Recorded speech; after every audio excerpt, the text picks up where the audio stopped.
亲情长相守，真情在人间。大家好，我是秋兰，欢迎观看《真情人间》。刘健一起床，王艳喊他今天一定要去医院看看呢。刘健不做回应，拿着手机走去厕所。只听厕所门啪一声，王艳叹了口气，这没有大半个小时，刘健绝对不会从马桶上起来。刘健在一家室内设计公司上班，上班时间没有做硬性规定。刘健天天睡到10点起床，上厕所、洗脸、刷牙，再穿上衣服，慢悠悠地坐下来，边吃早餐边看手机，仿佛是一个单身男人。而王艳呢，虽然不上班，但是沉重的家务活令她根本没有歇气的时间。她有时候特别后悔自己选择当全职主妇，但是孩子没人带，她又不放心把孩子交给素不相识的保姆，只能是先暂时委屈几年。老公，今天你有空去医院吗？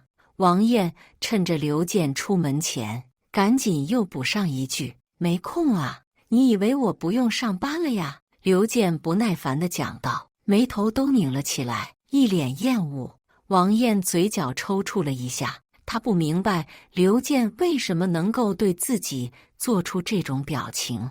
明明是相濡以沫的俩夫妻，刘健却把自己当成了保姆。那你什么时候有空？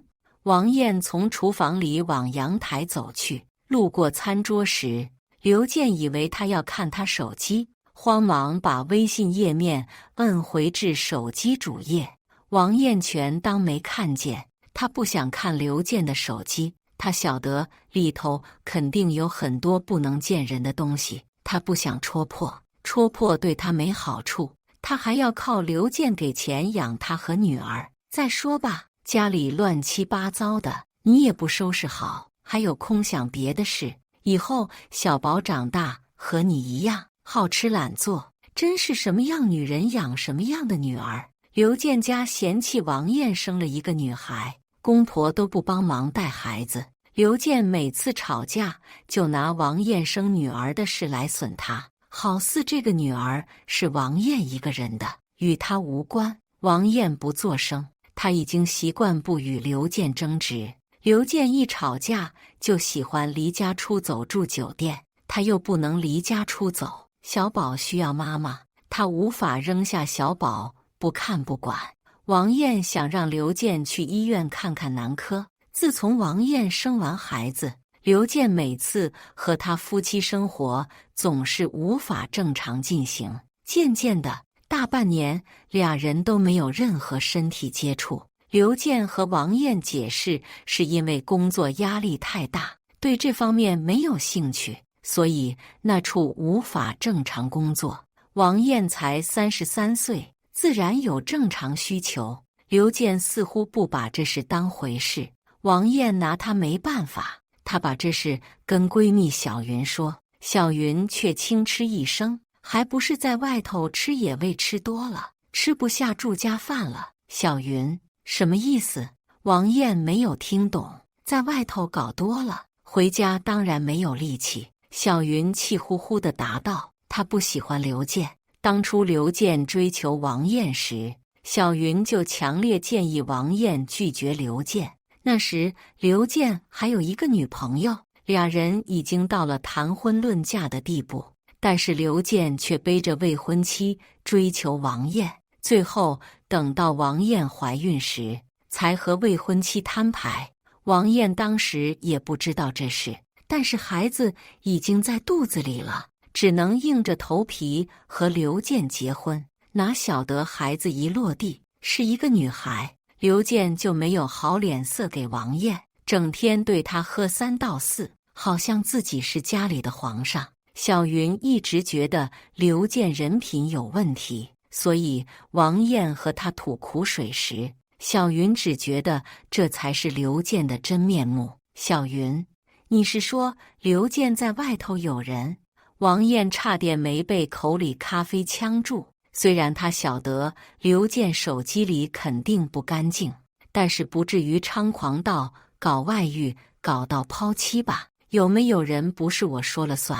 你看他手机吗？我看不到的。刘健手机有密码，我又不知道密码是什么。王艳摇头。自从生了小宝，刘健手机就上锁了。我教你一招。小云朝王艳勾了勾手指。晚上刘健回来，小宝缠着刘健要拿他的手机看动画片，拿妈妈手机看，爸爸要拿手机工作的。如王艳所料，刘健果然不答应。妈妈手机坏了，小宝答道。王艳手机没坏，他故意骗小宝。刘健被小宝缠着没办法，只能把手机给小宝，自己则去洗澡。小宝，你去喝口水，不要老盯着手机，对眼睛不好。王艳不动声色地讲道，顺便把小宝支开。小宝只好从座位上离开。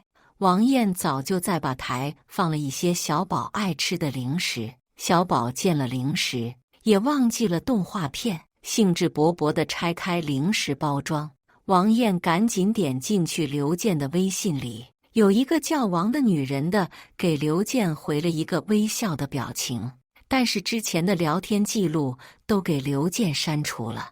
王艳凭着女人的直觉，这个王肯定与刘健关系匪浅，否则这俩人之前的聊天记录会被删除，这不是此地无银300两吗？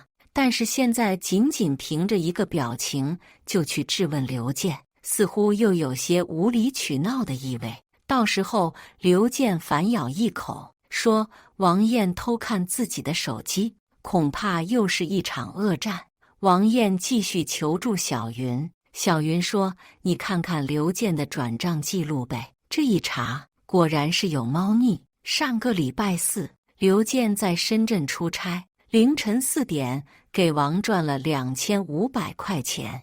王艳把小宝哄睡，推开了刘健的房间。自从生完孩子后，王艳就和刘健分房睡。刘健没有防备王艳会进来，吓得把手机赶紧塞进枕头底下。凌晨4点，你给一个女人转2500块钱，什么意思？王艳质问道。你在瞎说什么？刘健一头雾水，他还没反应过来。王艳晓得刘健会抵赖，他早已把转账页面拍照留底。这个王是谁？王艳压低嗓子，他不想吵醒隔壁房的小宝。你看我手机做什么？刘健一屁股坐起来，一脸怒气，好似做错事的是王艳，不是他。我问你，那个王是谁呀？你半夜给他转账，难道是鸡呀？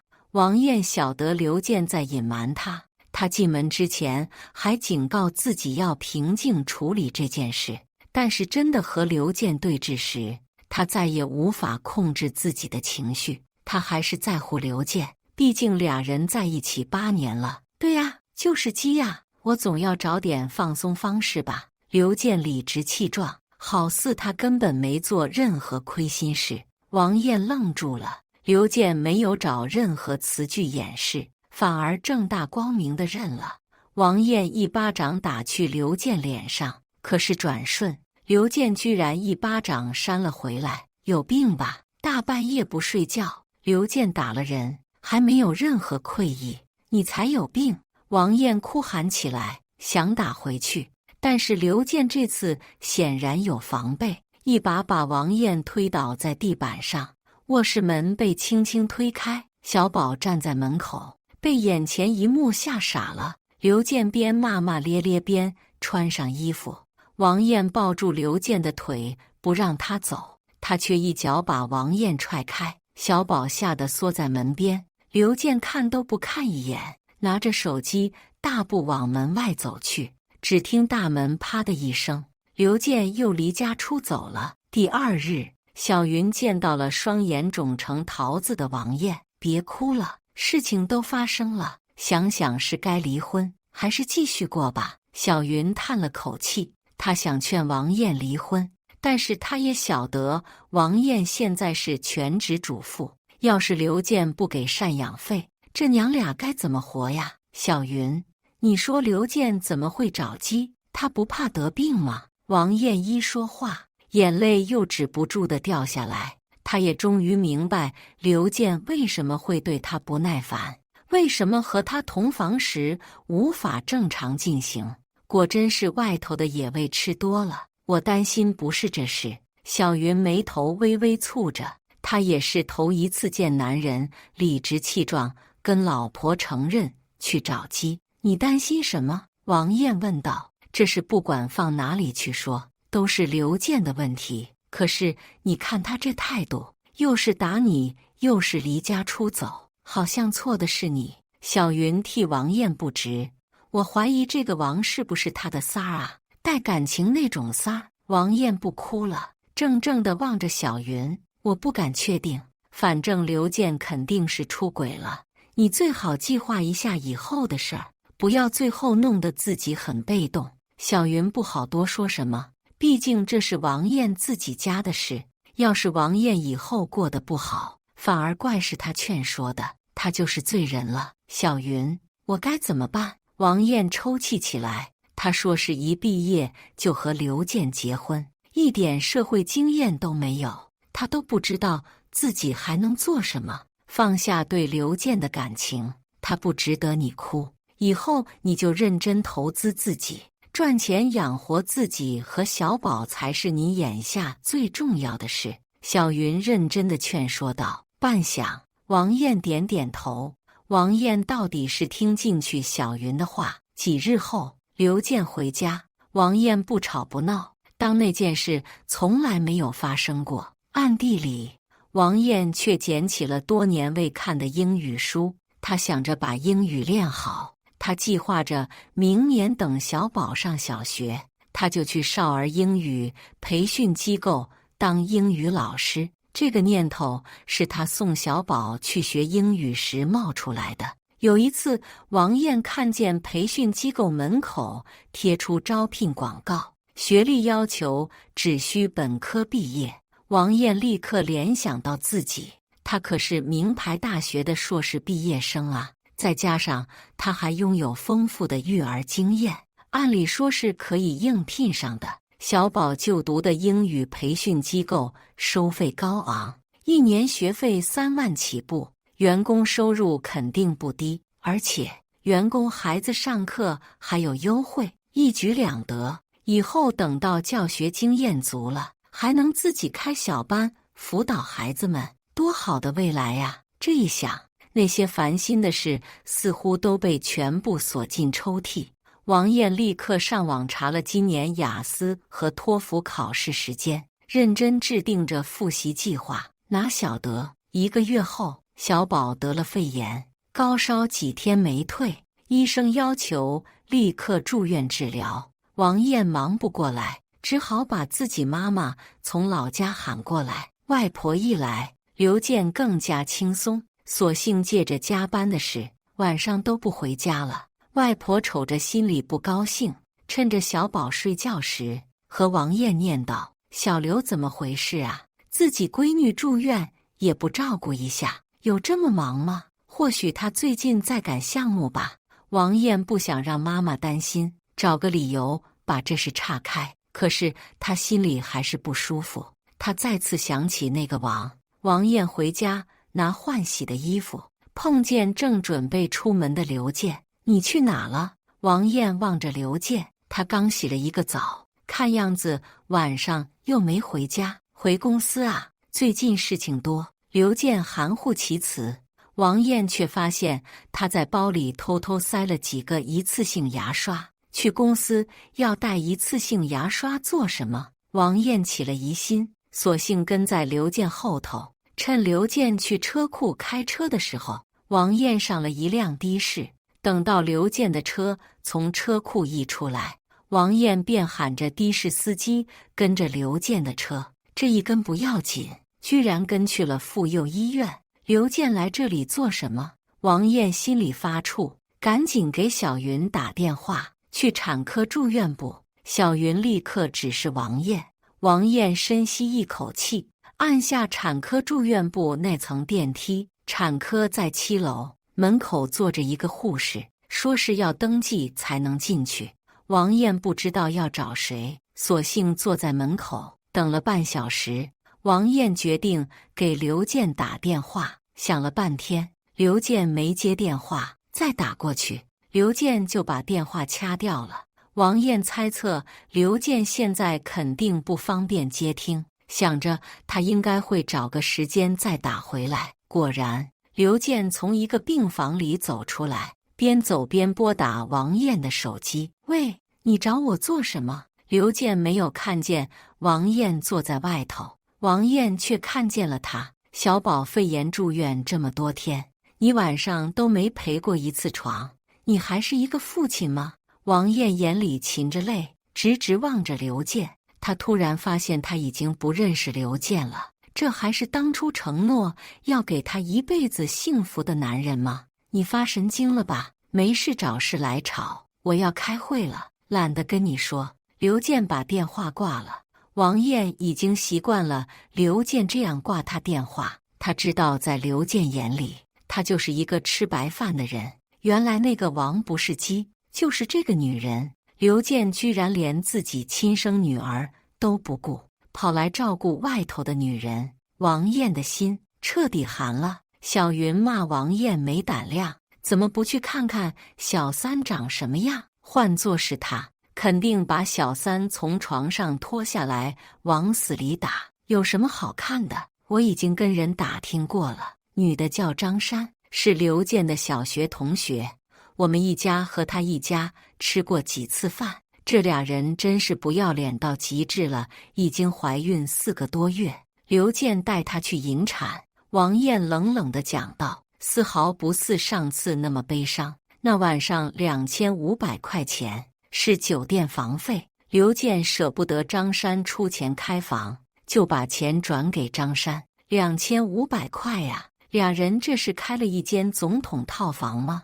刘健每个月才给张珊3000块钱生活费，给三儿开房倒是大方。那你有什么打算？小云小心翼翼地问道。考完雅思再说，明年小宝就上小学了，什么都好办了。王艳看了一眼手机，她预约了下午2点的英语外教课，得赶紧找个有 WiFi 地方用手机上课。可是你现在不离婚，万一以后刘健不认这账，房子孩子都不给你，咋办？你以为现在去闹，刘健会把全部钱留给我吗？王艳冷嗤一声，他根本不知道刘健每个月赚多少钱，刘健也不会跟他说实话，搞不好刘健早就把财产转移了。至于房子，就算刘健把房子留给自己，每个月6000的房贷，自己也是还不上的。而且万一刘健和他抢小宝的抚养权，到时候更加麻烦。倒不如趁着刘健还养家时，找到一份满意的工作，自己赚钱比什么都靠谱。心都死了，还在乎这点时间吗？1年后，王艳和刘健离婚了。俩人之前吵了一阵子，起因是培训机构这几天开新班，王艳忙着上班，又忙着照顾小宝，忘记给刘健洗内裤。刘健借着这个机会，趁机把王艳大骂一顿，说他心里只有钱，根本没有自己。你也是40多岁的人了，自己内裤不会自己洗啊？王艳反击。自从去上班后，他腰杆硬了很多，说话语气也没有之前那般软弱。刘健也察觉到了。王艳，你不要给脸不要脸啊！刘健怒气冲冲地骂回去。谁给脸不要脸？小宝肺炎时，你带着张珊去打胎，这是谁不要脸啊？王艳终于忍不住，把去年的事翻了出来说。刘健愕然，他这才发现王艳早就知道这件事了，俩人的脸就此撕破了。刘健故伎重演，又离家出走住酒店。他以为过几天回家，王艳会当什么事没发生过。哪晓得第2天，王艳直接给他邮箱发了一封离婚协议，离婚协议后面还附上张珊打胎时的医院费用发票。刘健只记得自己把收据放在车里，本想着找机会撕毁，后来就不见了。他也忘了这事。没想到这些发票居然在王艳手上。王艳一做二不休，还把这事告诉了张山老公。张山家里闹得天翻地覆，据说俩人打去了派出所。一切都在王艳的预料之中。王艳曾经以为自己离完婚后根本没法生活，但是事实上日子照过，她很快就淡忘了离婚带来的痛苦。大概是不愁吃喝吧。这一年，她偷偷存了些钱，再加上自己的工资，养活自己和女儿绰绰有余。刘健虽然没有把房子留给他娘俩，但是答应每个月给3000块钱生活费，正好够王艳交房租。王艳想着，再辛苦几年，凑齐首付，可以买个30多平方米的小房子，日子就安顿了。有希望总是好的，这地球离开谁都会照样转动，何必委屈自己呢？孩子迟早会长大的，自己有手有脚，可以赚钱，没必要受谁的气。感谢大家的观看，欢迎大家在下方评论区讨论。如果你喜欢这类故事，记得点击订阅《真情人间》，并分享给更多的人，这会对我帮助很大。再次感谢大家的观看。